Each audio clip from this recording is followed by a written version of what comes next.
നമുക്ക് മസാല ദോശ ഉണ്ടാക്കാം കേട്ടോ. മസാല ഒരു ചെറിയ രീതിയിൽ പറയുവാണ്, പെട്ടെന്ന് ഉണ്ടാക്കാൻ പറ്റുന്ന പോലെ. കിഴങ്ങും സവോള ക്യാരറ്റ് ബീറ്റ്റൂട്ട് ഇട്ടില്ല ഞാൻ കേട്ടോ, ആ കളർ ഇഷ്ടപ്പെടാത്തതുകൊണ്ടാണ് ഇടാഞ്ഞത്. അപ്പോൾ അത് എല്ലാം കൂടെ വഴറ്റിയിട്ട് എണ്ണയിൽ വഴറ്റിയിട്ട് നമ്മൾ പെട്ടെന്ന് പിള്ളേർക്കൊക്കെ സ്കൂളിൽ പോകേണ്ടതുകൊണ്ട് പെട്ടെന്ന് ഉണ്ടാക്കിയതാണിത്. കുക്കറിൽ നന്നായിട്ടൊന്ന് അടിച്ചെടുത്ത് ദേ ഈ രീതിയിലായി. ദേ കണ്ട, ഈ രീതിയിലായി. ഇനി നമ്മൾ ദോശ നല്ല നൈസായിട്ട് ദോശ ഉണ്ടാക്കിയിട്ട് അത് കാണിച്ചു തരാം ഞാൻ.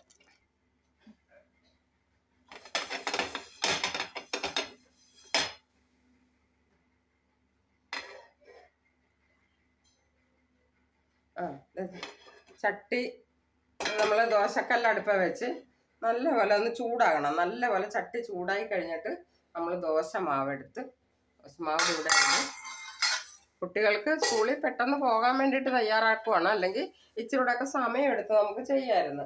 അപ്പോൾ പിള്ളേർക്കത് ചെയ്ത് കൊടുക്കാൻ വേണ്ടിയിട്ടാണ് ദോശ മാവ്.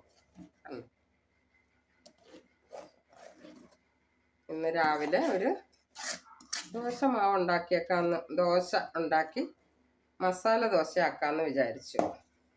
എല്ലാവരും സ്കൂളിൽ ഇപ്പോൾ ഇന്ന് ശനിയാഴ്ച ആണെങ്കിലും ഉണ്ട്, അവർക്ക് സ്കൂളുണ്ടത് കാരണം അങ്ങനെ ചൂടായ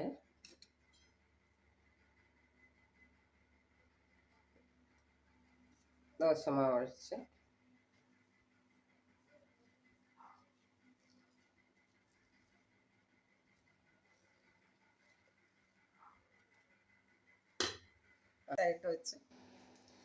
നൈസായിട്ട് വെച്ച് നമ്മളത് ഇനിയിപ്പോൾ മസാല വയ്ക്കുവാണ് കേട്ടോ.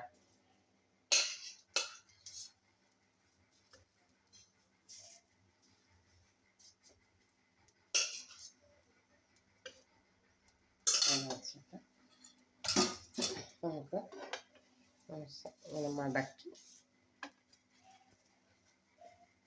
ഇങ്ങനെ ഇങ്ങനെയും കൂടെ ഒരു മടക്കി വെച്ചിട്ട് നല്ലപോലെ നല്ല മൊരിഞ്ഞ് ഇരിക്കുവാണ് കേട്ടോ. മൊരിഞ്ഞതാണ് നല്ല.